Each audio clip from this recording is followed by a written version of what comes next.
All right. Can you all hear me? Okay, good. Okay. So let me write my name down. I'm Xie Chen. I'm at Caltech. Before that, I was at Berkeley. Before that, I was at MIT. And I've been at Caltech for 2 years. So I'm a theorist working on topological phases. Yeah, that's about me. So, and I already know many people here, actually. And I hope that I'll get to know more during these days. But just to get an idea of who you are and what you work on, how many of you consider yourself a theorist? Okay, oh good. Okay, how many consider yourself an experimentalist? Okay, nice. And how many of you consider yourself both? No? All right. Okay. And how many of you are postdocs? Oh, wow, okay. And senior graduate student, like 4th year and beyond? Okay. And junior graduate students? Oh, okay, good. And I heard there are undergrads here. Is there? Oh, okay, cool. Nice to meet all of you. And so I have 4 lectures, and I decided to talk about symmetry fractionalization. So interrupt me at any point, because if you allow me to just speak as I would skip a lot of details and get everyone confused. So stop me anytime you have questions, and I would be happy to go beyond my lecture note and or delay my schedule, whatever. But I hope that this would be a useful lectures for you. All right, so symmetry fractionalization. So I decided to talk about that topic because I think this is actually a pretty advanced audience. And also, this is the 3rd week of the summer school, so I guess everyone has heard about topology a lot. And symmetry fractionalization is a topic where we combine topological phases with symmetry. And there has been a lot of recent effort, a lot of recent developments actually in this area, trying to understand what happens if we bring the two together.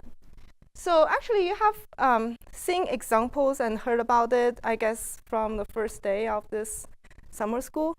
The most prototypical example of topological phase, the fractional quantum Hall, already exhibit these kind of feature. So usually when we talk about fractional quantum Hall, already the adjective fractional is already there.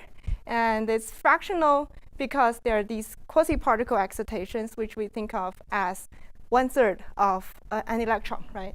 So let's say if we have a nu equal 1/3, fractional quantum Hall, the quasi-particles, we know that they are fractional because theoretically, one feature we can pinpoint is that if we take 2 quasi-particles and if we exchange them, this will result in a phase factor of e to the I pi over 3. And that's only a fraction of what we would get if we're to exchange 2 electrons. If we exchange 2 electrons, this is e to the I pi. Okay. Of course, this is very simple to say theoretically, but experimentally it turns out to be extremely hard to measure. And what actually people measure in fractional quantum Hall, and everyone knows, is first of all, the fractional Hall conductance. And secondly, we can actually see that this quasi-particle is fractional in another sense, that it carries 1/3 of the electron charge. Okay. Not just this statistics is fractionalized, the quantum number carried by these excitations is also fractionalized. So this is actually seen in a couple of experiments. Well, I'm not experimentalist, but they are seen in like the noise measurement in the current in a fractional quantum Hall sample, or literally what people can do is you take a 2-dimensional fractional quantum Hall sample and thread some flux through it.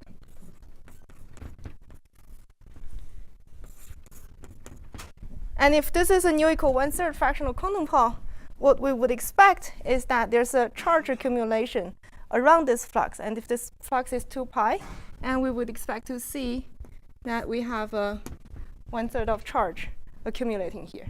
Of course, this is a cartoon picture, but this is pretty much what experimentalists see in the experiment. That they sweep the magnetic field and they see the charging event happen on quantum dots in these samples. And I think what people see is actually that there are 3 times the charging events as compared to an integer quantum Hall sample where the quasi-particles are individual electrons. Here it's 1/3 of electron, and you see 3 times the charging event. Okay, so sorry. Are you saying the 1/3 of charge is localized with a vortex core? Yeah, pretty much. Yeah, this is, yeah. So so this is fractional quantum Hall, and this is well known, this is well seen, and this is pretty well understood. But symmetry fractionalization can happen in all the other topological phases as well, like spin liquid that we just heard about, like in the previous day's lecture from Liang, and also more experimental signatures from Kazushi. Symmetry fractionalization in spin liquid actually comes in more varieties, because spin liquid has a lot of symmetries. It has, if you put it on a triangular lattice, or if you put it on a honeycomb lattice, Kagome lattice, then there are all these lattice symmetries. And also, spin liquid usually doesn't break time reversal symmetry, so we can think about how time reversal symmetry can be combined with topological order. And also, there's usually spin rotation symmetry, right? Because the interaction is usually just Heisenberg interaction, or it can be nearest neighbor, next nearest neighbor, but whatever symmetry rotation symmetry, spin rotation symmetry is not broken in spin liquid. So we can have, on the one hand, certain kind of topological order. On the other hand, we can have time reversal, spin rotation, lattice symmetry, and all that combined together can give us a variety of symmetry fractionalization patterns. And actually, the simplest one is already embodied in this resonating valence bond state.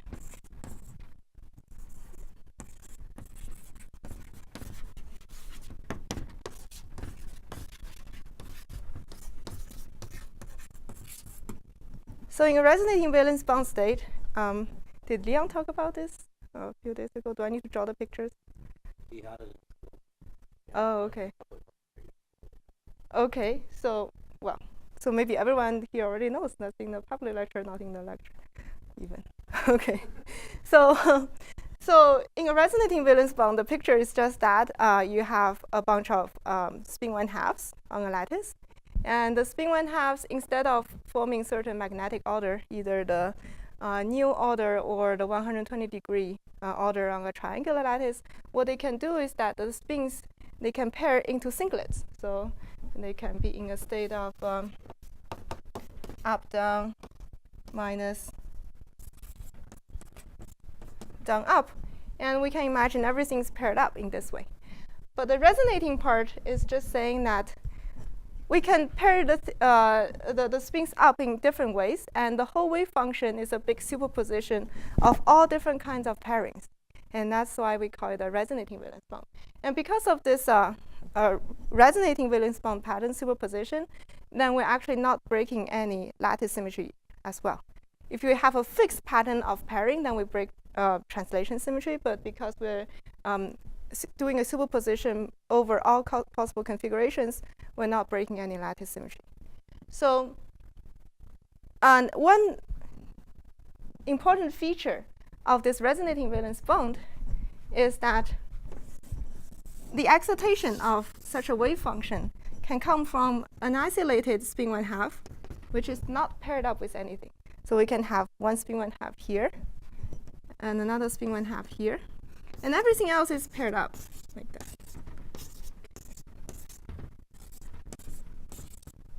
And this corresponds to what we call Spinon excitation.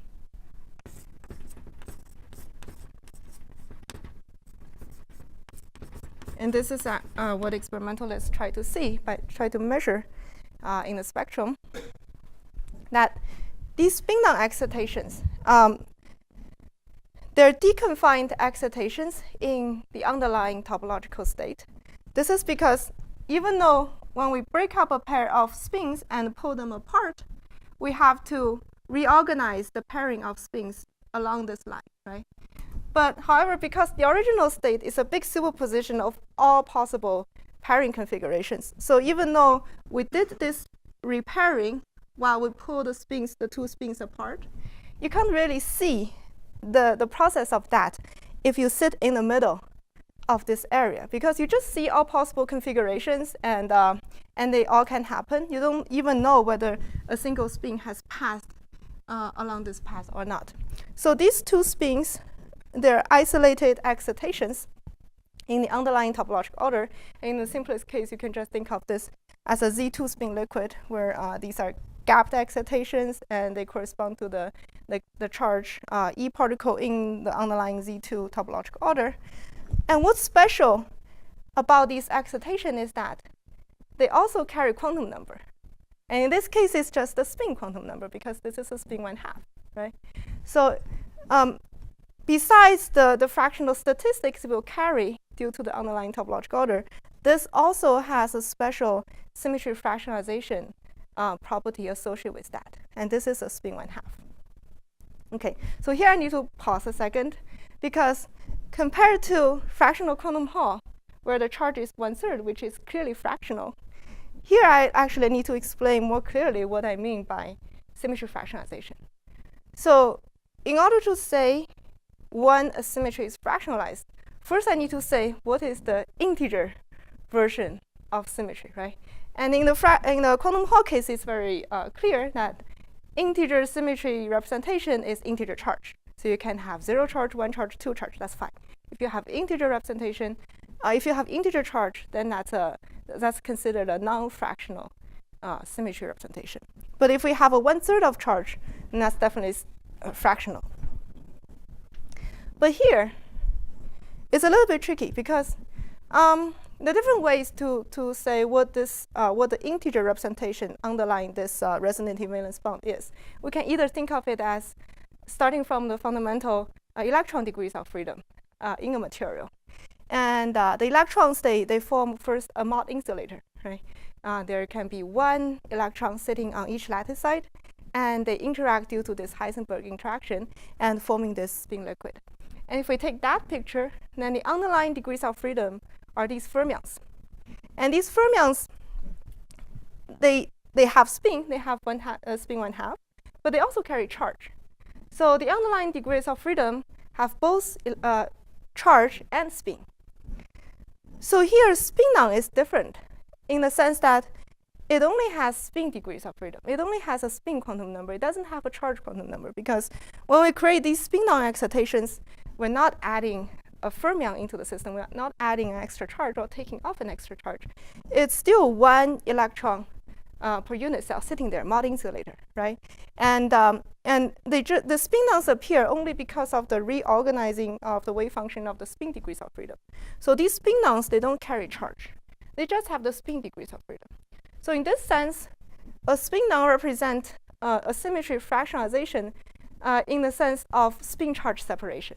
That we started from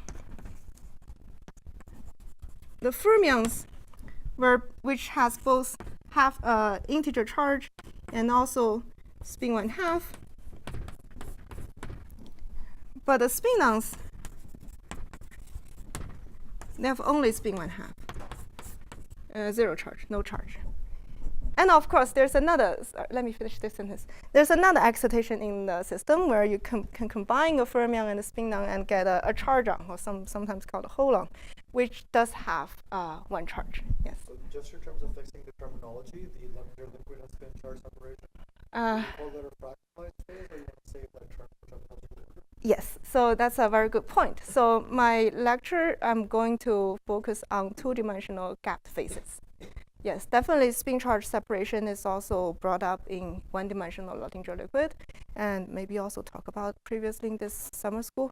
But yes, I want to be very clear that I want to talk about 2-dimensional gapped phases with gap topological order. Yeah, not 1-dimensional ones. Yes. I guess maybe another clear way to see fractionalization rather than having to be intertwined with spin charge separation, to think of neutral spinful excitation, like spin 1, and so then that's half of that.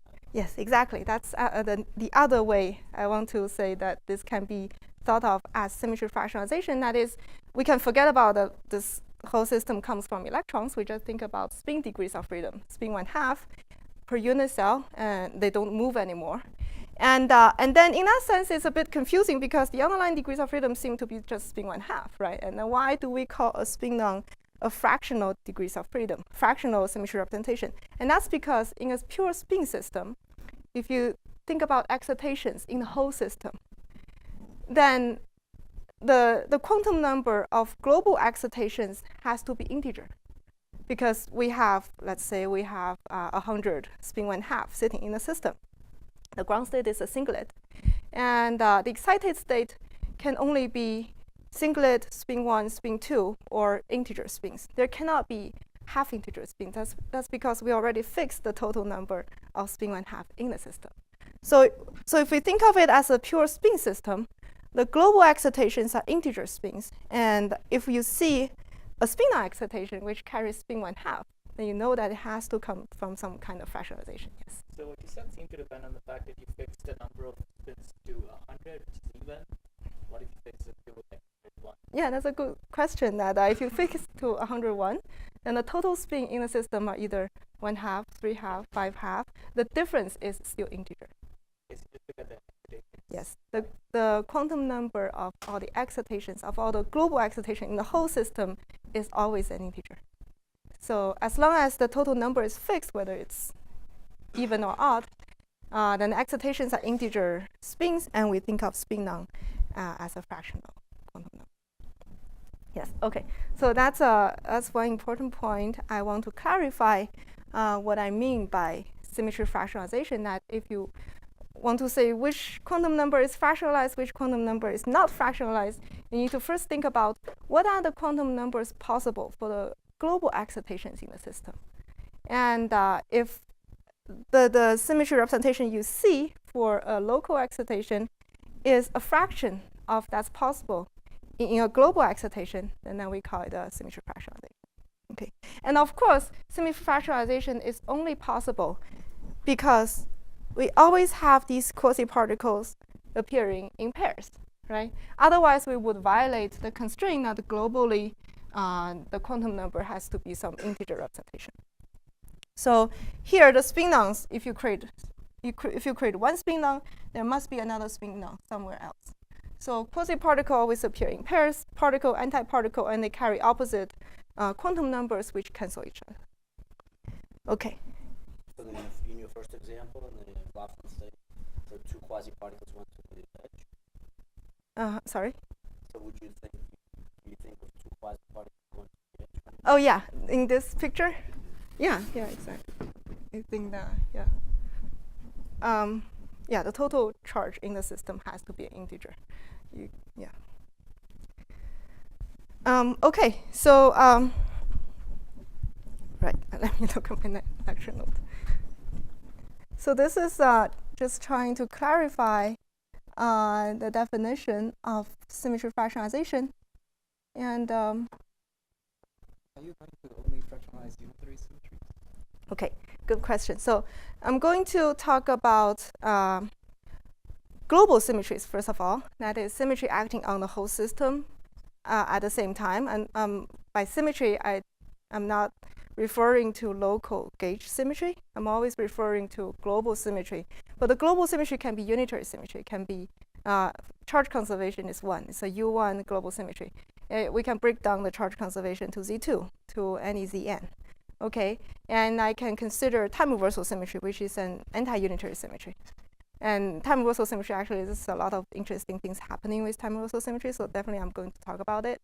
And also I'm going to talk about, not too much, but I'm going to still talk about lattice symmetry, like translation, reflection, rotation, that kind of thing. So yeah, pretty much any global symmetry you can think about. Yeah. Right, not just charge, yeah. Since you were saying you can go U1 symmetry to the end, I want to compare the symmetry fractionalization you're talking about was the more conventional symmetry breaking, which can also lower your symmetry from U1 to Z. Are there any relation or distinction between these two schemes? Right, okay. So when I say the system has certain symmetry, then I'm assuming that the symmetry is not spontaneously broken. I'm always assuming that. Otherwise, I'm just forgetting about the symmetry. So for example, in spin liquid, we can have chiral spin liquid, and time reversal is spontaneously broken, but then I don't talk about time reversal anymore. I don't talk about how the quasi-particles transform on the time reversal because that's meaningless. But other than that, we can start from a bigger symmetry, break part of it, and get to a smaller symmetry. That's not something, but then I just consider the smaller symmetry. Right. So, yeah, right, okay. So yes. Building up on that, can I think of, so when you talk about spontaneous symmetry breaking, you say that your Hamiltonian has some symmetry, but the ground state doesn't. Can I think of this as saying that the ground state still has the symmetry, but the excited states may have part of the... Right, good question. So first of all, so we start from a Hamiltonian, which has a global symmetry, but then it's possible that the ground state spontaneously break it. But if that's the case, then we just forget about the global symmetry. Let's talk about the case where the Hamiltonian has certain symmetry, the ground state also has certain symmetry. Then if the Hamiltonian has certain symmetry, then the excited states all form representations of that symmetry. It may be degenerate due to a higher dimensional representation. It might not be totally invariant, and that's actually a lot of interesting things happening here. For example, this spin 1/2 associated with this spinon, and then this excited state with two spinons separated far apart is actually going to give you a fourfold degeneracy, because there's a twofold here and twofold here, right? And they don't talk to each other because they're very far away separated.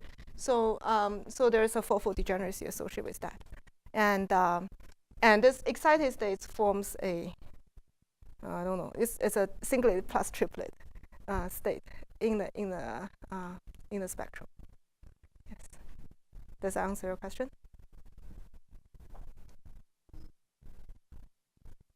Yes. I mean, just to clarify, I think that, from the last two questions, I got the impression that maybe some people thought that something that you didn't really say, which is that, so she did not say that symmetry fractionalization can break one. Right? That she didn't say. Okay. Right. So the point is that if you have a U1 symmetry, you could consider a subgroup and consider fractional. But there's no statement about this being like symmetry. Yes, thanks for the clarification. Yeah, I didn't realize I meant that. Okay. Yes, but it sounds okay. Right. So symmetry fractionalization keeps the symmetry, but the quasi-particles can transform under the symmetry in a fractional way compared to global excitations in the system. So this is all about representations of symmetry.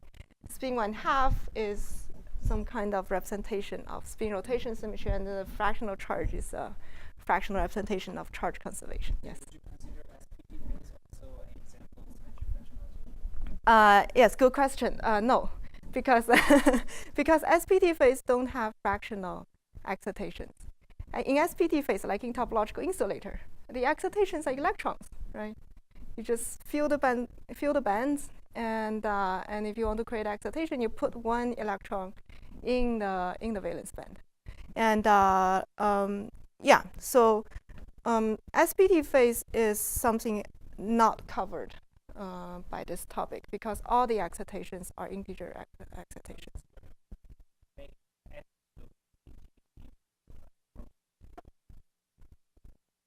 The edge mode into what? Sorry. The edge mode of SPT phase has a fractional.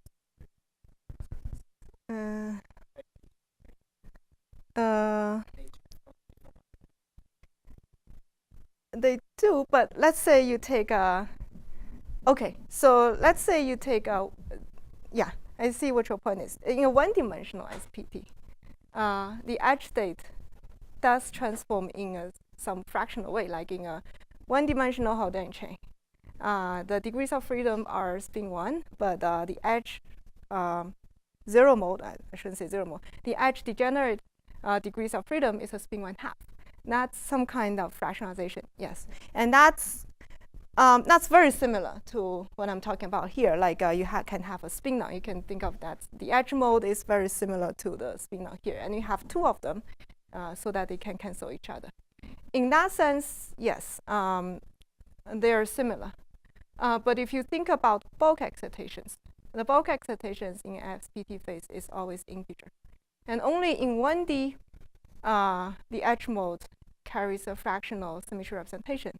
If you go to 2 dimension, and if you look at the edge mode as a whole, as a total thing, then it carries some integer representation because there can be only one edge.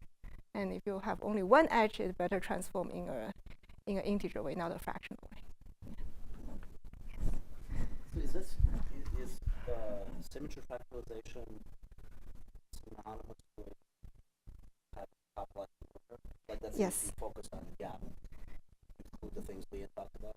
Yes. So this is, well, of course, this is first of all my terminology. I think this is it's adopted by many people, but I'm not sure if everyone is using the same terminology. But for my lecture, when I say symmetry fractionalization, first of all, I require fractional topological order, meaning that there are ground state degeneracy, there's non-zero topological entanglement entropy, and long-range entanglement, and all that. Yes. So systems like integer quantum Hall, I don't consider that symmetry fractionalization. Is it true that if I consider things that have degeneracy in the torus, by other criteria, yeah, that's a degeneracy in the torus. Yeah. Then if they have any kind of symmetry, that would be fractional. Well, not necessarily, right? At least theoretically, not necessarily. Yeah, but it can fractionalize. That's the point.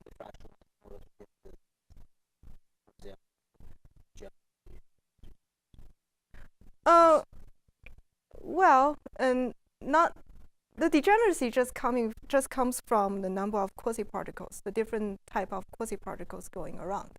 So we can theoretically take like a torical model, and we can add all kinds of term break, all kinds of symmetry you want, and there's still full degeneracy as long as you don't go through the phase transition. So theoretically, there doesn't have to be a symmetry associated with topological order.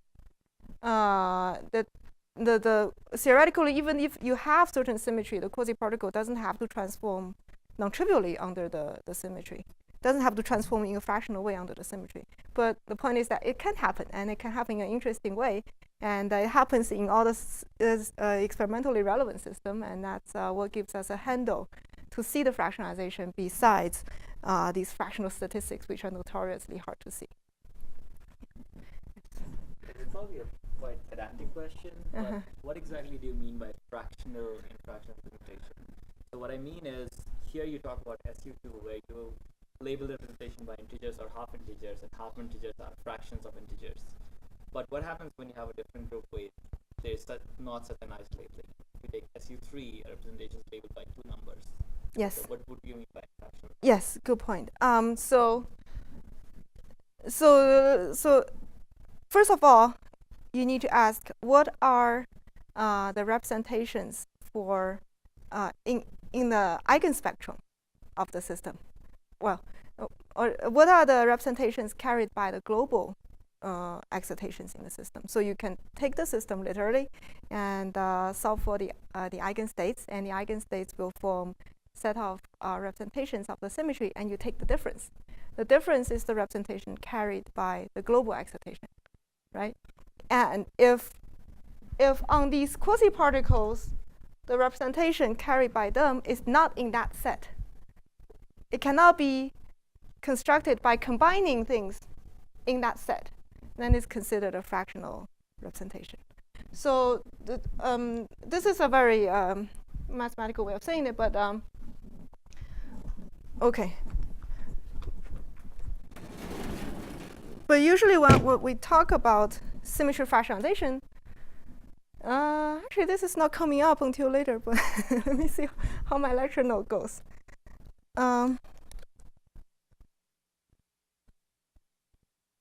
Okay, let me just to clarify things, I think it's I can talk about that first.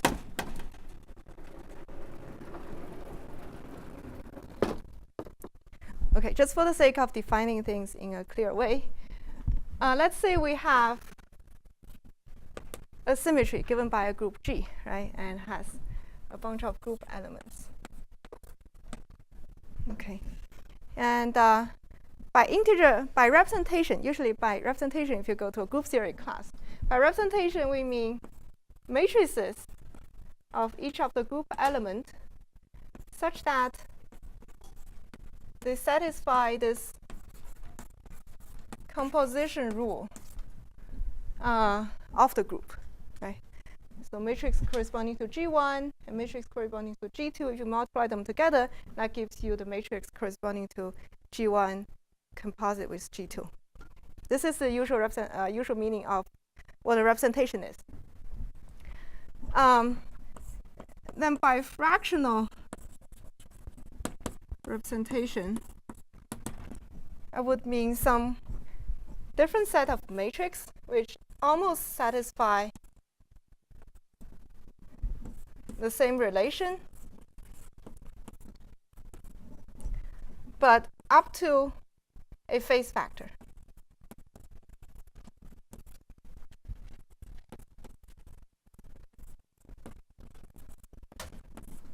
Okay. So we take a different set of matrix and multiply them together, and this is a number. This is a complex number. This is actually U1 number. Okay. It's a phase factor. And if this is non-trivial, then we say this is a fractional representation. Okay. So let's see how the... Sorry? Yes.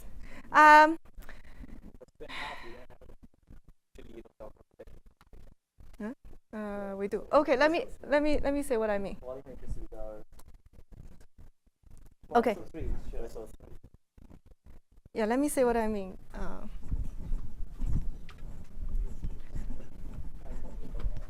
Yeah.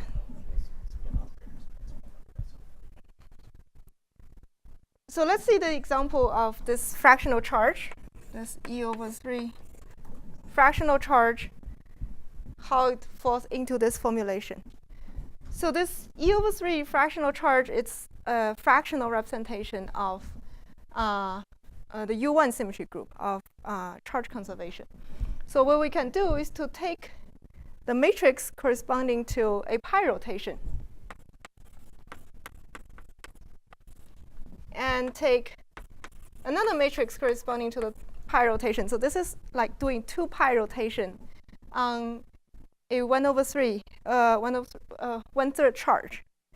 And this should result in, this is not doing nothing. This is doing nothing up to a phase factor of e to the I 2 pi over 3, because this is a 1/3 charge.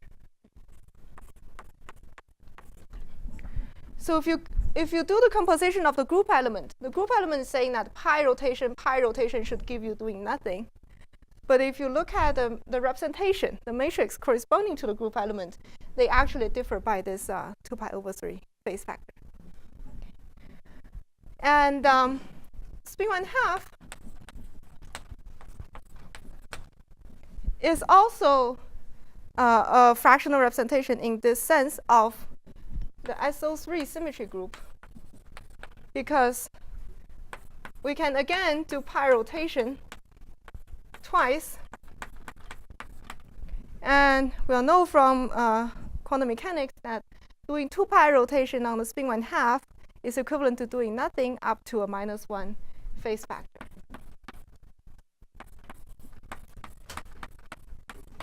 Okay. So spin 1/2 is a fractional representation of the SO3 symmetry group of spin rotation. I was hesitating to talk about it because, yes, you're right, this is a projective representation, but just for the expert in the audience, when you talk about projective representation of a symmetry group, you need to specify what's the coefficient. And the coefficient here is not U1. I'm not sure if that makes sense. I'll actually talk about it in a slightly different way later, but just to say why I was hesitating to call it a projective representation. Okay, we're actually going to see a projective representation coming up in a slightly more complicated way, but I think that fits better for this discussion of symmetry fractionalization. Okay, but this is definitely true that this kind of relation is satisfied by these representations, and they're only up to a phase factor, and that's why we consider them non-trivial representations. Why is it 2 pi over 3 and not pi over 3? So this is applying symmetry transformation to a charge. So if you have an integer charge, you do 2 pi rotation, it's 1. It's not -1. So this is not the exchange statistics of two fermions. Yeah. So if it's a fermion, you do this to that. If it's an electron, you do this, you get 2 pi. Yeah. Okay.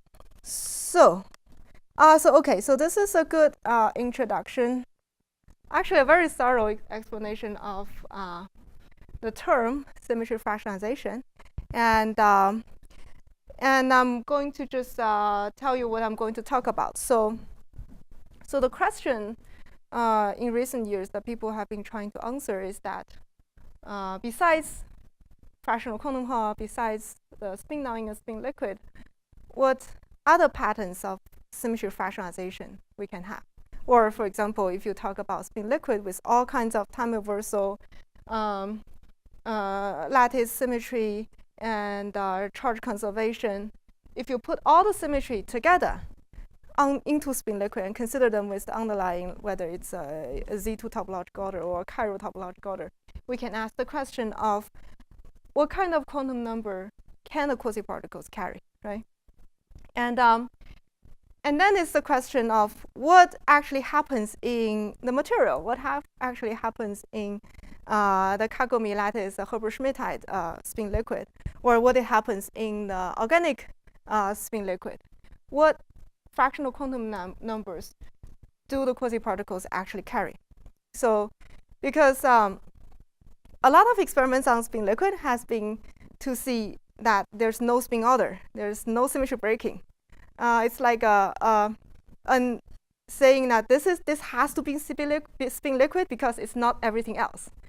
But a more direct evidence for spin liquid would be to say we see signature that can only happen in a spin liquid. For example, if we see like fractional charge, like in fractional quantum Hall system, then we know that there is fractionalization happening. There has to be non-trivial topological order. There has to be ground state degeneracy if you put it on a torus, even though we can never put it on a torus, right? So, so this is the hope that we can capture some more intrinsic feature of spin liquid than just saying, oh, it's not ordered, so it has to be spin liquid. But there's the other side of the story, because from the study of symmetry fractionalization, what happened is that actually, so this is what Mike did. Mike found out there can be 10 to the, 6 or 20 power of different symmetry fractionalization patterns. And there's so many of them, and such a big variety. But then if you think about it, what people realize is that not all of them are possible. Not all of them can be realized in a two-dimensional spin liquid, even in principle.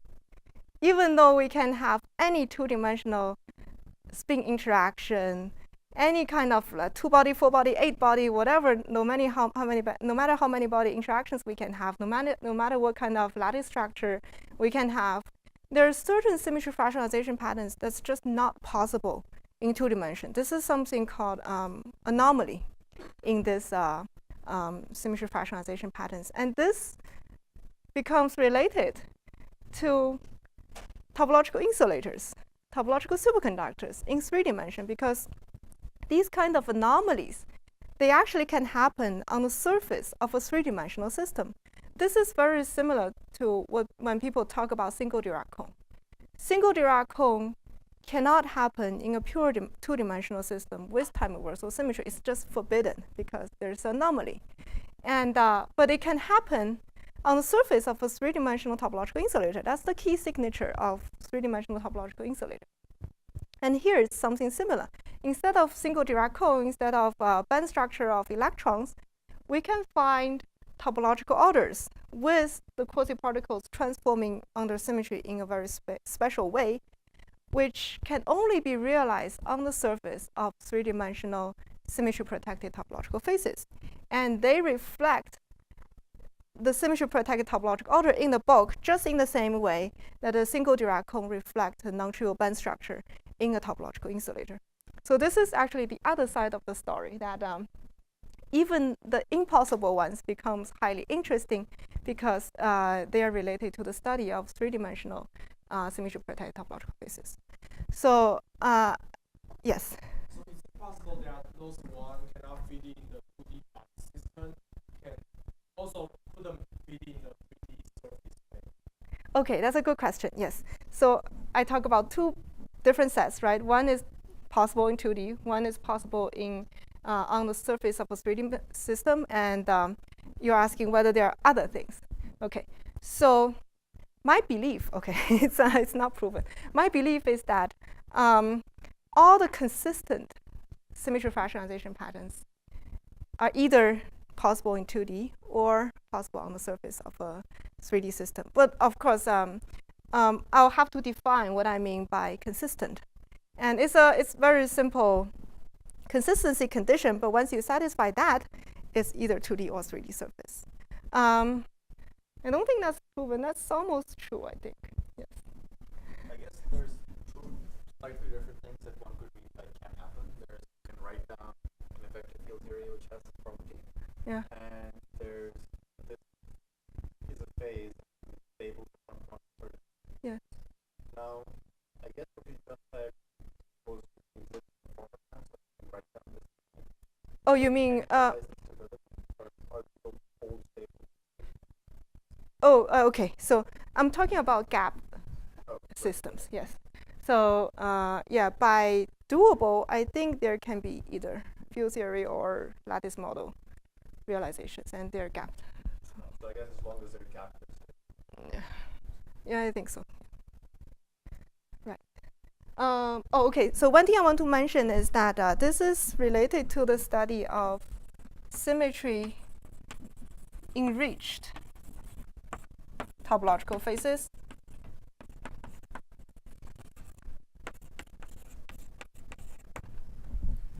Okay.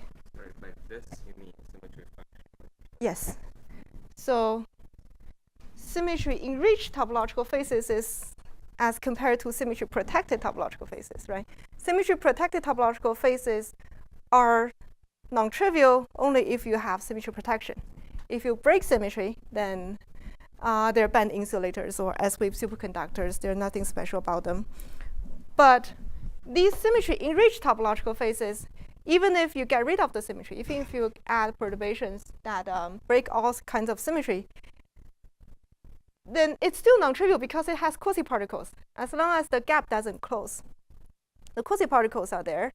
And if you can put it on a torus, it has a ground state degeneracy. If you do this exchange experiment, you're still going to see this pi/3 phase factor. That's still there. That doesn't depend on the symmetry. Okay, and all the braiding statistics are there. But if you don't break the symmetry, then the topological order is enriched because all the quasi-particles can transform in the symmetry in a non-trivial way and can transform on the symmetry in different ways. So it's like one topological phase branch out into multiple different topological phases where the quasi-particles transform in different ways. So they actually become different phases if symmetries are preserved. Okay. So yeah. So this is I think the terminology is a little bit vague. I usually use symmetry enriched topological order to describe only purely 2D system. I'm not sure if surface of 3D system also sometimes called symmetry enriched topological surface. You might see that in the literature. Yeah, I just want you to know that when this terminology is associated with topological order and also the quasi-particles transforming the symmetry under symmetry in a fractional way. Put more concretely, are you saying that if you have the symmetry, then this alpha of the U1 phase can take different values for different SET phase? Yes. Yes. Okay, this is a very reluctant yes because because first of all, the non-trivial ones, the alpha has to be not 1, right? And different symmetry fractionalization patterns, the alphas have to be different. But it doesn't mean that different alpha corresponds to different fractionalization, basically because we can change the definition of this M by an arbitrary phase factor. Usually we don't do that for U1 or SO3, but you can imagine if you have Z2 or something, you can put some arbitrary phase factors in front and change alpha. So it's up to that kind of redefinition. Okay. But again, I don't want to get into that because this is a little bit tricky. Let me get to that point later. Okay. Okay. Okay, so back to the outline. So I'm going to talk about for my lecture, I'm going to first talk about this simple consistency condition, which has to be satisfied no matter where the symmetry fractionalization pattern is realized, whether it's in 2D or on 3D surface. It's just some consistency condition that has to be there. If that's not satisfied, I don't believe it can be realized anywhere. Okay. And secondly, and then we can actually count how many consistent symmetry fractionalization patterns there can be. And among them, some of them are in 2D and some of them are on the surface. And the job is to distinguish between these two sets. And that's actually a much harder step because these anomalies that's realized by these symmetry fractionalization patterns, they're pretty hidden. And we need to use some, we'll develop some, I'll talk about some recent methods that's been proposed to actually see these anomalies in these patterns. And then I'm going to relate all the anomalous symmetry fractionalization patterns to the 3-dimensional topological insulators, the topological superconductors that you have heard about in the previous days. And also, if I have time, I might talk about how this discussion is all related to spin liquid in 2D and how it helps us to identify signatures that we can possibly probe in experiment to see the features of fractionalization in a spin liquid. Okay. So before I jump into all of that, I'm going to actually digress a little bit and talk about the idea of gauging. This is something, this is a technical step, but I find it so important in the discussion of all of this that I decide to have a separate section to talk about it. So this, my lecture is pretty much based on this review article I wrote just last month, and I would follow this review article, but I'm going to, of course, expand on it because this is a lecture, and I want to make sure that everything's understood. So this part is not not quite in the review article, but I want to go through every step in detail. Okay. What's the time? Okay. So this is the introduction part.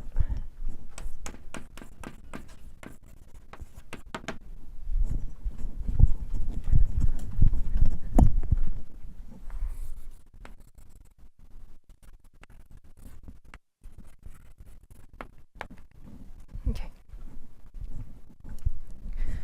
So gauging is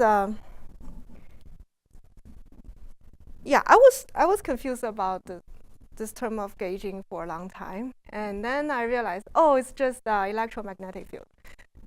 It's pretty much that. And if you get confused about everything I talk about, just think about electric field and magnetic field, and it might feel much better. Okay, but so I'm going to talk in a more general sense that gauging is something we can do to a quantum system with global symmetry, with global unitary symmetry. Of course, If you have time reversal or lattice symmetry, then it becomes more problematic. But let me just focus on systems with global unitary symmetry, like charge conservation or Z2 symmetry or Z2 cross Z2 symmetry.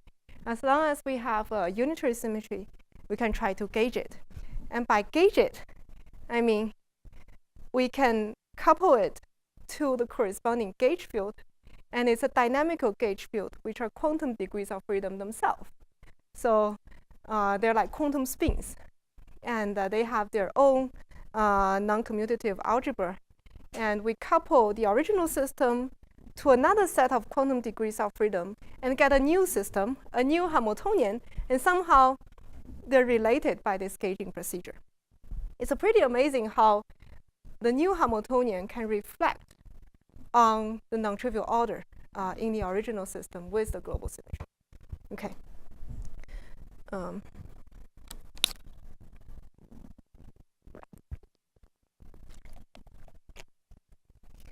So I'm going to start from the simplest one. The simplest symmetry you can think of, the Z2 unitary symmetry.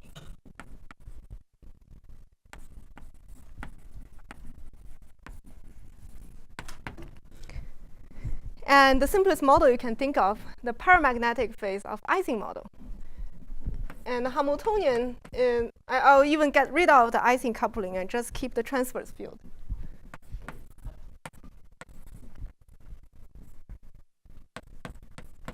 So there can be nothing simpler than that. I'll imagine that I have it on, say, a two-dimensional square lattice.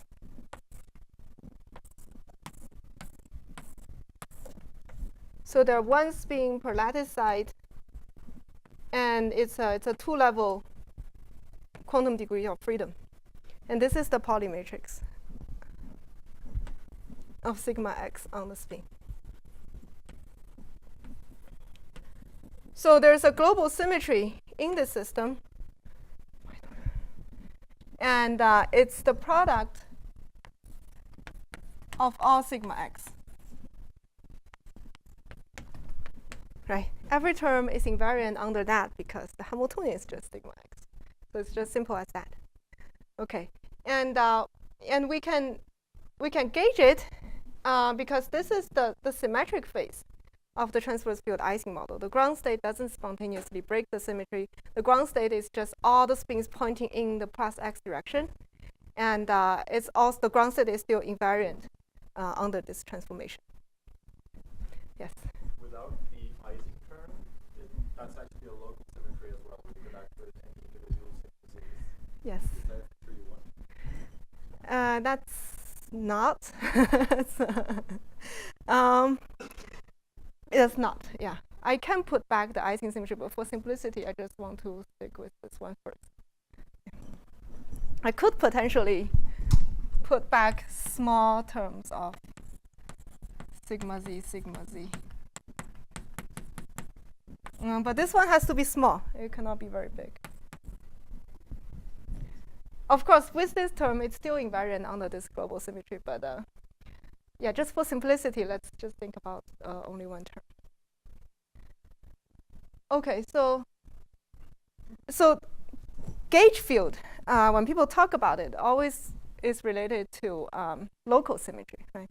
Local symmetry means that you can apply the symmetry only to a patch of the system, only in a small area, and you don't have to apply it to the global system, and it's still invariant.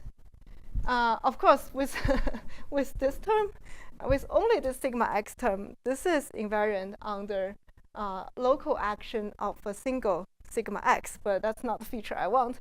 Of course, if you add this small sigma z term, that's no longer true, because if you only add sigma x on one of the sides, then this term will get a minus sign. But let's imagine how we can potentially take a Hamiltonian that's invariant under global symmetry and make it invariant under local symmetry. And the way to do that is first we want to introduce gauge field.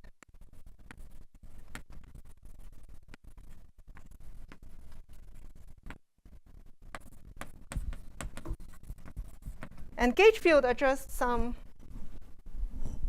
extra degrees of freedom that we put on the links, oops, here, on all the links.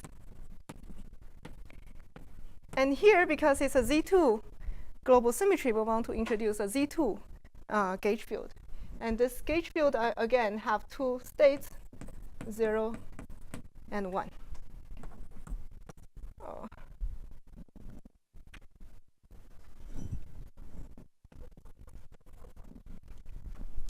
And the next step. Why don't you consider diagonal links? Right. I could, if this is like a triangular lattice, I could put these gauge field on a diagonal link as well, but it doesn't change the fundamental physics. It's just I have a 2D lattice, and that's all. That's all I need. I have a two-dimensional system. I connect them into a 2D lattice, and I put the gauge field onto the edge of the lattice. That's all I need. Does that make sense? Basically, the gauge field, the gauge theory you obtain by gauging it on a square lattice or a triangular lattice is not going to change what the gauge theory is. The universal property is the same. If you care about the lattice symmetry, then you might worry about it. If you don't care about like lattice symmetry associated with square lattice or triangular lattice, then it doesn't matter, as long as it's a two-dimensional lattice. Okay, so let me just forget about this one. Okay. So the next step is to define how symmetry acts locally. Well, originally we have these sigma degrees of freedom, right? So let me call these gauge field the tau degrees of freedom. Okay. Originally, on the sigma degrees of freedom, we have the symmetry, which is a tensor product of operators on these sigma spins. So if we want the local version of it, obviously it's just sigma x acting on a single site, right? But now we also have these gauge degrees of freedom. So we need to define symmetry transformation on these gauge fields as well. And the gauge fields, they transform under symmetry in a way such that if we apply symmetry to a certain lattice site, then all the gauge fields connected with it gets transformed by a tau x. So this is the local symmetry.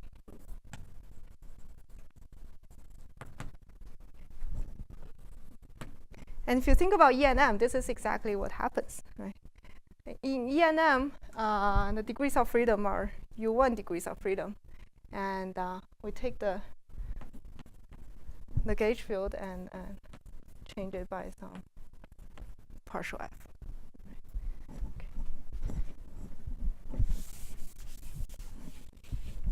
Okay, and the third step is to take the original Hamiltonian and make it invariant under this local symmetry. And that's all we want. And of course, if we only have this term, then it's already invariant. Then we don't need to do anything, so we just keep it. But thanks to Rahul, now we have an extra term. And this term is not obviously invariant under this local symmetry, right? If we have an interaction term here and we apply symmetry only to one lattice site, then it's obviously going to get a minus sign.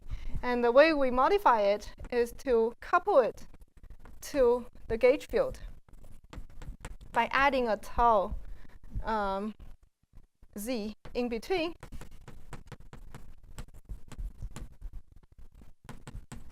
such that the three Pauli matrices multiplied together will be invariant under any local symmetry transformation. And this can be done for any local Hamiltonian invariant under a unitary symmetry. Okay, so here we are thinking about simple two-body coupling. And in a electron system, usually we think about hopping of electrons, and we add some phase factor to the hopping of electrons. But it doesn't have to be two-body. It can be four-body, six-body, of course, theoretically. And we can take whatever local Hamiltonian and modify the Hamiltonian by putting in operators for the gauge field such that the whole term becomes invariant under any local symmetry transformation. Yeah. Okay. So we took the original Hamiltonian, modify it, and get a new Hamiltonian. But this is not the end. We need to add some dynamics for the gauge field, because the gauge field are quantum degrees of freedom themselves. So so these terms, they're just coupling the gauge field to the original, what we call matter field, but they're not saying what the gauge fields are doing. We want the gauge field to be in a deconfined phase. And that means we need to put in some other special terms for the gauge field. And the terms we want to put in are around each plaquette in the form of tau z, tau z, tau z. Sorry, tau. Sorry?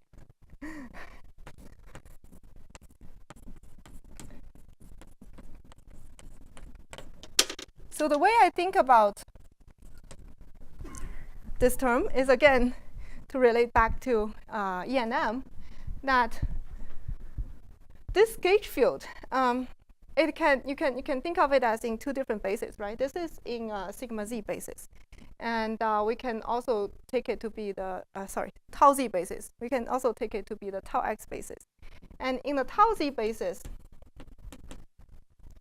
the degrees of freedom actually correspond to the vector field, or actually, better put, it's the exponential of the vector field.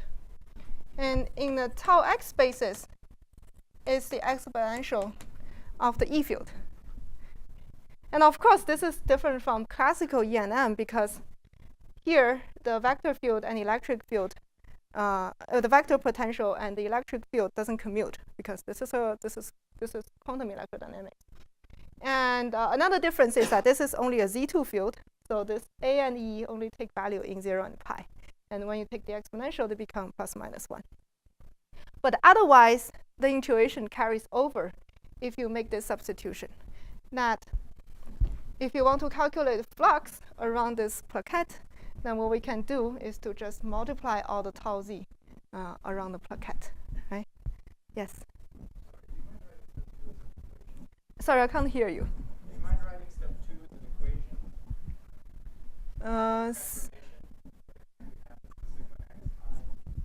Oh, it's, sorry. This is not a transformation. This is just me defining what it means to have a local symmetry.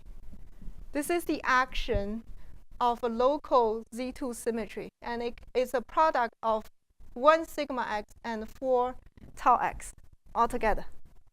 Yes, and the whole symmetry group is generated by all these UIs on every lattice site. So it's a very big group. It has the number of generator equal the number of sites. Yes. When you're defining these local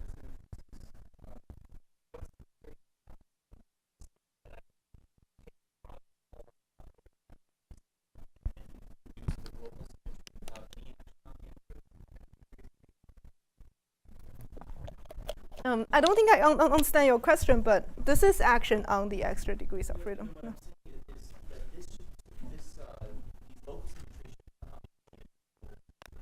Oh, yeah, sure. Yes, so good point. Yes. Is the statement just that I need to multiply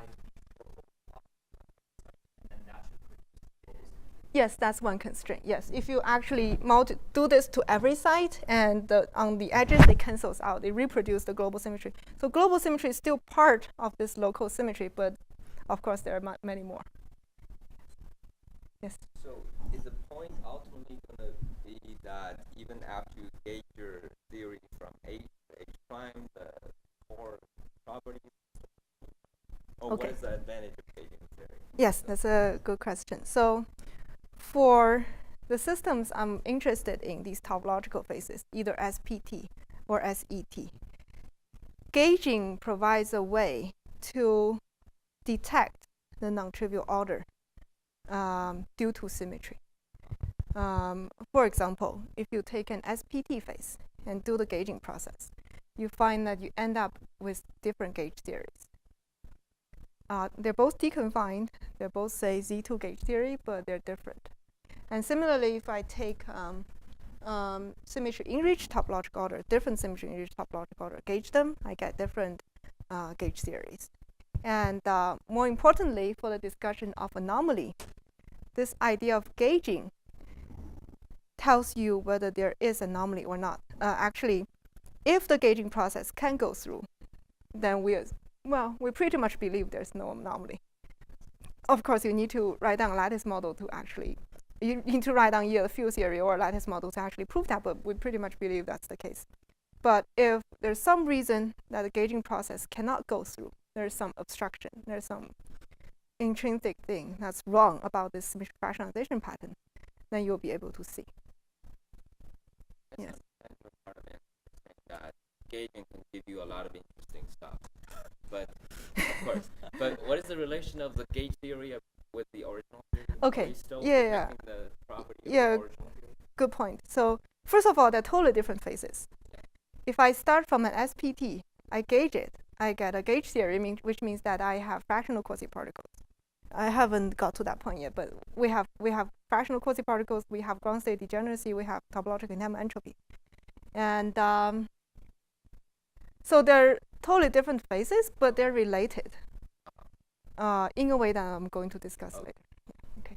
Yes. The way of gauging. Huh? The way of gauging. Yeah. Okay, so the way I'm talking about is usually called the minimum coupling of gauging. Yeah, you can, in field theory, you can write down other terms, but I think this is the way to couple to a deconfined gauge field. I don't want to couple to a confined gauge field. That will be not interesting. By coupling to a deconfined gauge field, I can see the deconfined gauge charge and gauge flux, how they behave, and that's what's telling me the property of the original symmetric system. Yes. Yes. So let's say in the you add a flux term. Right. Are you need to add like a Toric code that you're not gonna add a E-squared term? I can, but I don't need to. You don't want. I don't need to. Yes. You don't need to. In the simplest formalism, I don't need to. You don't need quantum fluctuation. Yeah. Yeah. I just want deconfined quasi-particles, gauge flux, gauge charge, and see their properties. Yes. Okay, good point. So deconfined means that I have a gauge field such that my gauge charge can be separated very far from each other without a very large energy barrier. Basically, the energy just saturates after a certain point, and they can propagate as far as they want. And also true for gauge flux. So the confined, not the confined phase of gauge theory. I thought this process is used like embedded for it. Yeah, it can add more terms to make it confined. Yeah, but I want to make it deconfined. Yes. What if we have like long? Oh yeah. Yeah, then I don't know how well it works. You can still do that. Yeah, then I don't know how well it works. Here, there's a very clear correspondence between the gauge theory and the original order. Next nearest neighbor is totally fine. Thanks for the question. Next nearest neighbor, any local interaction is totally fine. And even for next nearest neighbor interaction, you don't need to add extra bond to connect these lattice sites or add extra gauge field degrees of freedom. You just stick to the original lattice, and you can modify the Hamiltonian such that they are invariant under any local symmetry transformation, as long as it's not global range interaction. Yes. Did I see a question? Yes.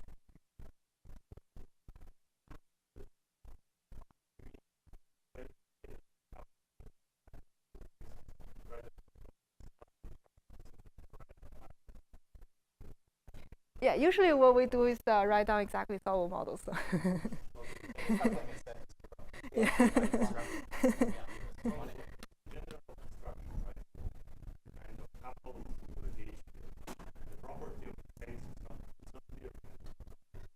Oh yeah, so yeah, this H prime is not clear, but the terms I add for the gauge field is clear.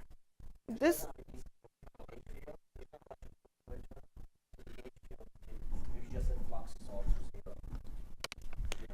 There's no fluctuations.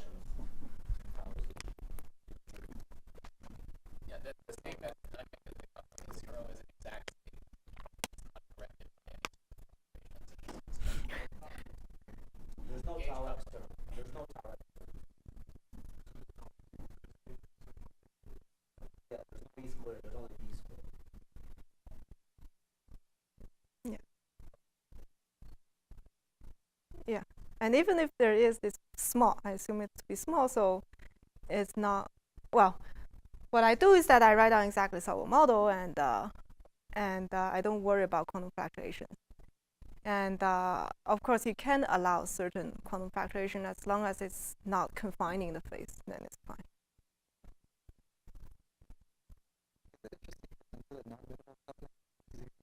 I don't know.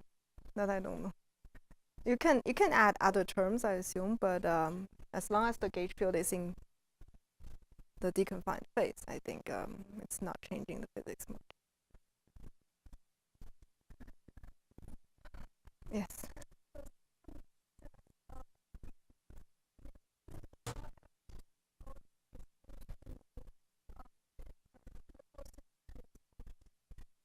Oh yeah. Yeah. That's a good point. So you're saying that I can just switch tau x here to tau z, but that's like switching the definition of the A field and E field. So that's just a redefinition of basis for the gauge field. It's not.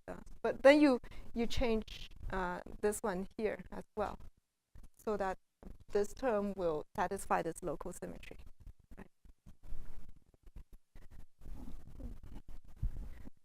Okay, let's see.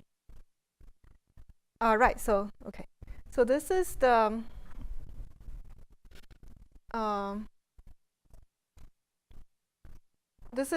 flux term that I want to add to my Hamiltonian. And it's just saying that in this plaquette, there's no flux. So I'll add a minus sign in front.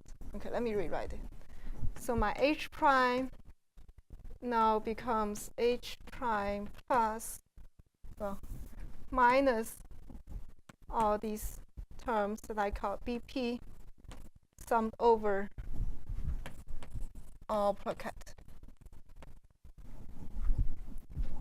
So I put a minus sign to make sure that the eigenvalue of this thing is 1 in the ground state.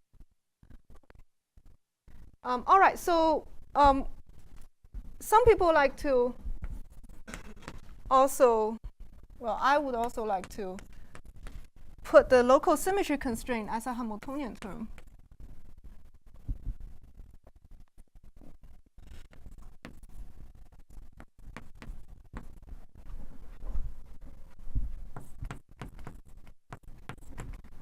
So add it also as a Hamiltonian constraint rather than a constraint on the Hilbert space, which is rather unreal. So just by saying that at low energy, we don't want this local symmetry to be violated. And as long as we only look at low energy, it's not much different from. Sorry, this is just the local symmetry term. I use the standard notation for toric code. So it becomes a term on the vertex. This is B term on the plaquette. Yes. Yes. It includes sigma. Yes. Yes. So this term, if you interpret in the electromagnetic sense, this is the Gauss law.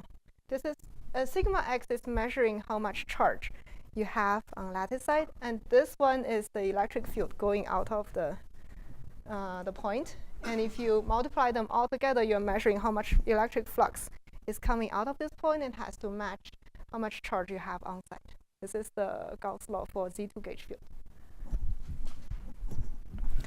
Okay, so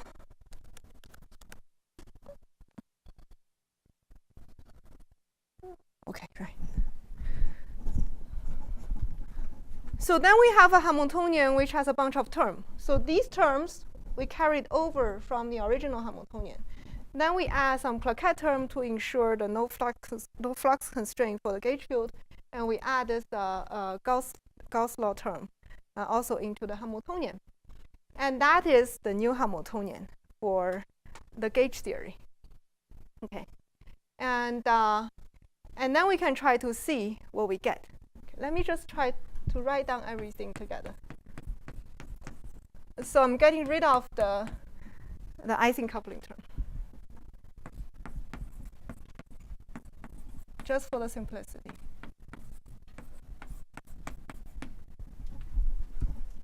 Okay.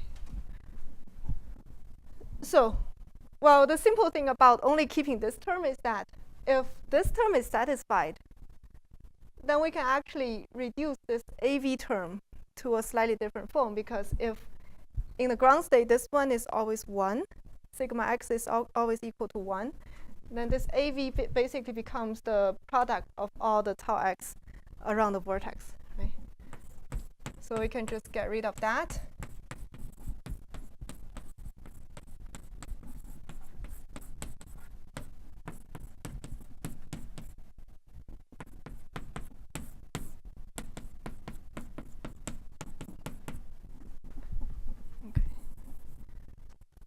And this is just toric code. Okay, so we started from the Ising paramagnet, did a bunch of gauging procedure, and we arrived at the toric code. And I guess there must be someone who already talked about toric code before, right? Okay.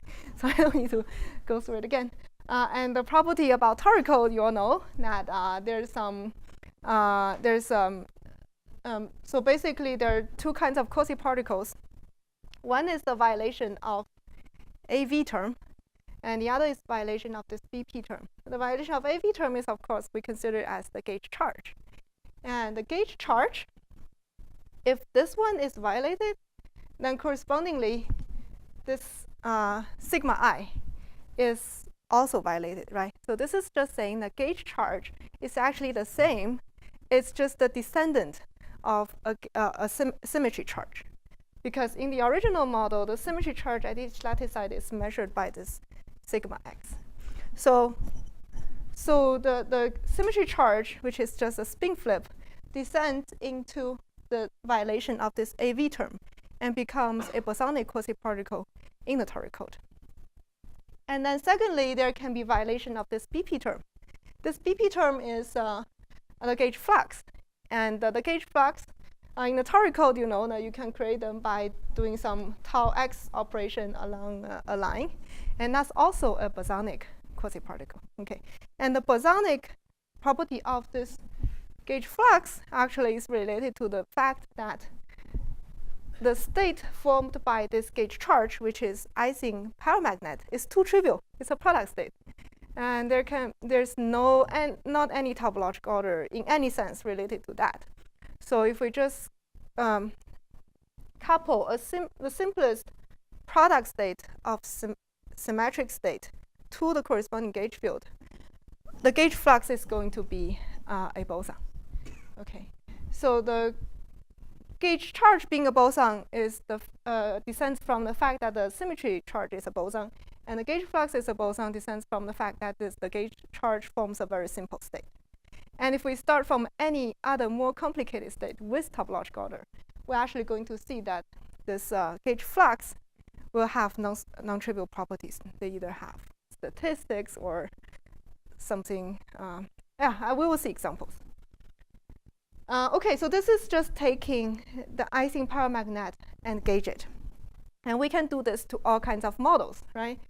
As long as we start from a model which is invariant under global symmetry, we can introduce gauge field. Of course, the gauge field will have to correspond to whatever symmetry you have. If you have the degrees of freedom, the basis of the gauge field will be labeled by the group element of the global symmetry group. And then we redefine the local symmetry action by putting the symmetry action on what we call the matter field and also the gauge field together. And this is the Gauss law.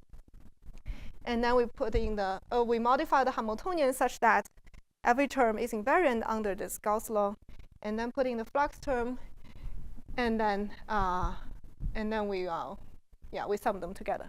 So I'm not putting in any quantum fluctuations here. Everything is commuting and it's exactly solvable. So, and it's in the deconfined phase. It's I don't have a tau x term here. Okay. Yeah. See a question there? Yes.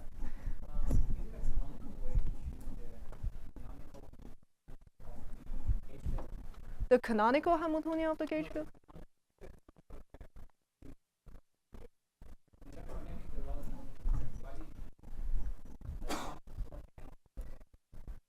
Oh, I see.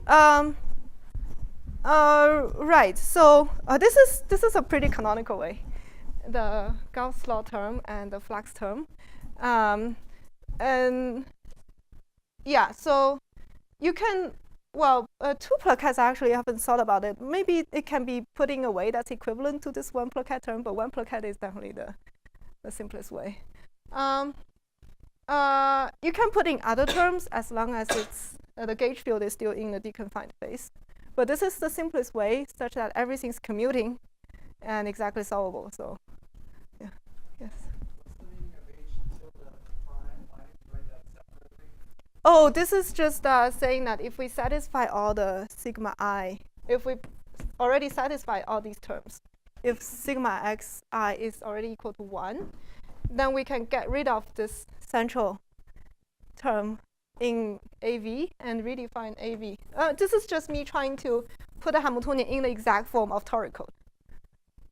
Get rid of the matter field, because the matter field is already captured by the gauge field, whether there's a gauge charge or not. In general, this is not true. That I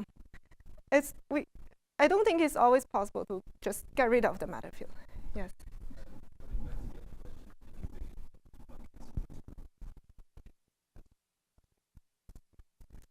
Yes, if you put it in a bad way, then I assume yes. But that's why you have to, if you want to use two plaquette term, you have to be careful. Yeah, that's something we don't want. Yeah. When you're saying you get rid of the matter field, you certainly didn't mean that you integrate out. Of course, there's no symmetry. Yeah, I enforce that this term is already satisfied. I'm not talking about field theory, so I don't know what it means to integrate out. Yeah, sure. So basically you're saying symmetry charge is gone, but now you have charge, you have gauge. Yes. Yes. Just make it explicit gauge, right? Sorry? Just making a gauge choice. Yeah, in a certain way, yeah. Okay. Oh, yes. Yeah, I missed your point about what the charges. So I understand that the electric charge, you find divergence in the electric field. That is what remembers the original global sigma x charge. Yes. But then you get this other charge, which is the flux charge. The monopole. So what is? You then said that corresponds to something in the original. No, but I'm just trying to say that this flux is a bosonic quasi-particle in toric code because the symmetric model we started from is trivial, yes. Okay, so that was, I guess that was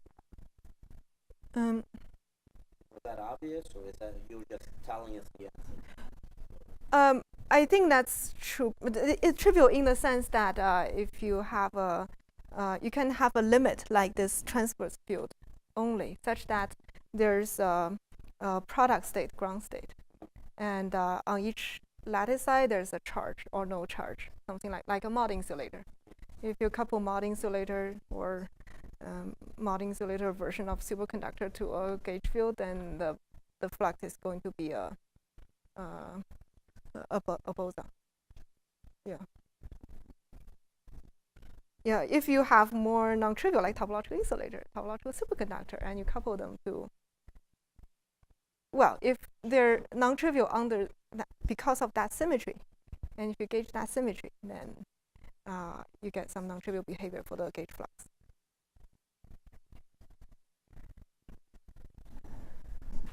Okay. Yes. Is there any geometric interpretation of gauge in terms of Yes, a gauge field is a principal bundle, a cross section. So I don't know what you mean by geometric interpretation.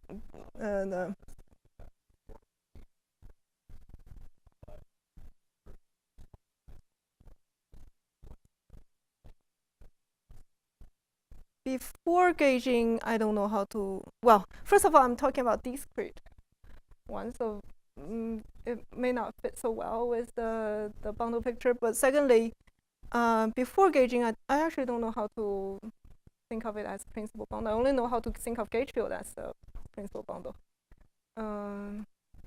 Yeah, sorry, I guess I can't answer your question. Right, so I don't have much time. I wanted to discuss another question, but I guess I can leave it as homework, right? But I think I'll talk about it next time because this would be a very complicated example. The example I want to talk about is topological superconductor in 2 dimensions. So I guess everyone has heard about topological superconductor in 2 dimensions by now. And so topological superconductor in 2 dimensions has time reversal symmetry, and it's protected by time reversal symmetry. There are counterpropagating Marano modes on the edge, one with spin up, one with spin down. And if you have time reversal symmetry, there's no scattering between the 2 edges, and it's protected, and a very nice story, okay? And besides time reversal symmetry, of course, in a fermion system, as a topological superconductor, we also have Z2 symmetry, the fermion parity symmetry. Okay, and my question is, if we take a 2-dimensional topological superconductor, couple it to a Z2 gauge field, we couple it to a Z2 gauge field, and the Z2 global symmetry is gone. It becomes the gauge symmetry. But we're still left with the time reversal symmetry, right? So we basically get some kind of Z2 gauge theory with time reversal symmetry. And the question is, how does the gauge flux in a topological superconductor transform under time reversal symmetry?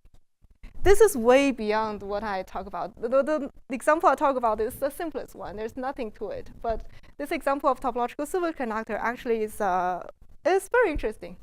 When we realize what happens with it, it tells us a lot about what symmetry fractionalization pattern we can have in a Z2 gauge theory. So I'll talk about it tomorrow morning, but maybe you can think about it tonight.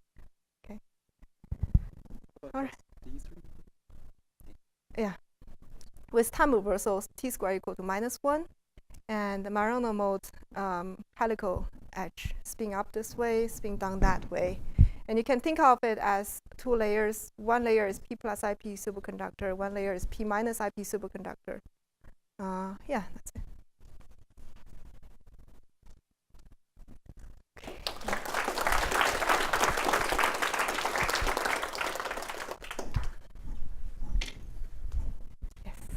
I wonder, if you can elaborate a little bit more between the relation of the original model being trivial or interesting with the gauge theory having non-bosonic excitations.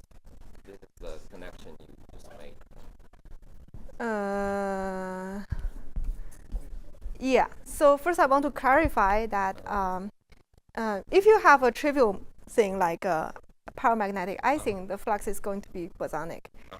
If you don't have it, it doesn't necessarily mean that the flux are not bosonic. But it can have other ways to be non-trivial. We're going to see. Okay. But the fact that this is related is just, well, we're also going to see. I can't explain it right now, but we're going to see how gauge flux is related to symmetry defects in the symmetric model. It's just like Just like gauge the charge closer- is a descendant of symmetry charge. I see. Gauge flux is a descendant of symmetry defects. So there's nothing interesting about the gauge charge. Means in the original model, the symmetry charge is nothing interesting. That's something. Yeah. And similarly, if there's non-trivial order due to the symmetry, then the symmetry defect is going to carry some non-trivial feature, and that becomes the feature of the gauge flux. What happens when you gauge the Ising ferromagnet? The what? When you gauge the Ising ferromagnet, Oh, ferromagnet. can you remove the matter? The ground state spontaneous break symmetry, so it's How can we gauge it? you can write down Hamiltonian.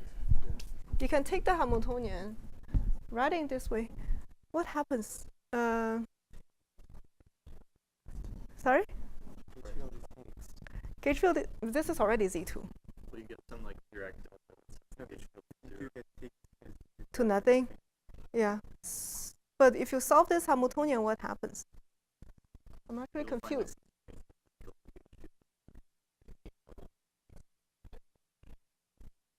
That just means there's no topological order. Yeah. Is it easy to see from this three-body term?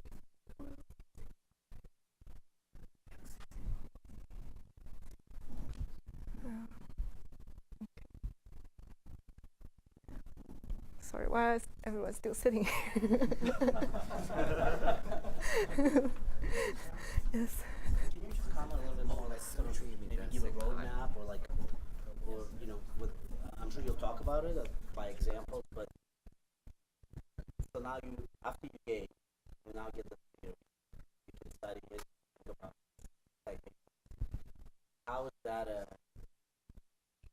a tool to get to understand this? Even just kind of broad. Yeah, so I'm going to use this gauging procedure in different ways. First, I'm going to give you some examples of how to construct non-trivial symmetry fractionalization, starting from a symmetric model and gauging part of the symmetry. Like how to think about the gauge charge having transform in a fractional way. Now we can start from a matter field that transform like a spin 1/2 and couple it to the gauge field, and we get a gauge theory where the gauge charge transforming like this. And secondly, this topological superconductor example, we're going to see that actually the gauge flux transforming in a highly non-trivial way on the time reversal. And this is one way. This is to use gauging to construct examples to see what symmetry fractionalization patterns are possible. The second is, of course, related to anomaly. I'm going to explain the underlying logic related to how to detect anomaly using the idea of gauging. Of course, gauging only works if there's no anomaly. And that's the point. We can try to gauge things. And if we see an obstruction at some point, we know that there's an anomaly here. So yeah.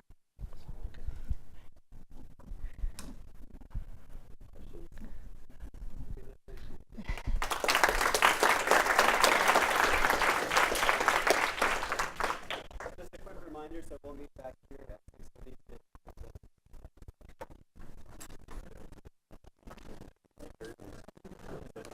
Please remember to go set up your posters. Probably Is something it like possible to consider non-abelian phases here instead of U1, maybe SU2? Okay, so that's something we don't want because if you think about it, what happens is that you have a wave function, right? You have a ground state wave function. You create two excitations, and you apply symmetry. And at these 2 points, the symmetry transform like that. These 2 points, you mean two endpoints or something? Yeah. At around these two quasi-particles, the symmetry transformation Yes, is like that. Uh-huh. But for them to cancel, because we need them to cancel in order to be a global symmetry, right? I see. For them to cancel, this better be just a phase factor. Otherwise, it's, if way harder to. No, if it's a non-trivial operation here, it doesn't cancel with things over there. Okay. It has to be a phase factor. Well, but it could that still be cancel. a SU2 matrix here and its inverse on the other side. They don't cancel, right? As quantum mechanical operators Because it acting depends on a on wave which function. order you. No, acting on wave function. They are commuting operators. They act on different parts of the space, Yes. but they don't cancel. They change the wave function in a non-trivial way. Only phase factors cancel. This is also like in 1D SPT phase, you only want phase factors at the two ends. You don't want non-trivial, I see. higher dimensional things. Yeah. I see. Yeah. That makes sense. Okay. Yeah. So you sort of assume that the symmetry can be factorized in the size. So Yeah. that is a starting for the Yeah. point for the gauge. Yes. And then if you have a serious linear interaction like this, then when you were to gauge it, then you have to introduce some kind of string. Yeah. But this kind of string is arbitrary. Yeah. But once you see. But once I impose this to be always in one, then this arbitrariness doesn't work. Yes, exactly. Yeah. Yeah. So you can choose this path and it's the same because of this. So and then the fractional symmetry fractionalization here is the gauge charges. Sorry? What's the symmetry fractionalization in this? this one is not this one- fractional symmetry. I didn't even talk about I talk about one symmetry and then I gauged it, so there's no symmetry left behind. It's a pure gauge theory. I don't even talk about global symmetry on the toric code yet. Okay, so okay. Thanks. Yeah, right. Can I ask where does this term go? So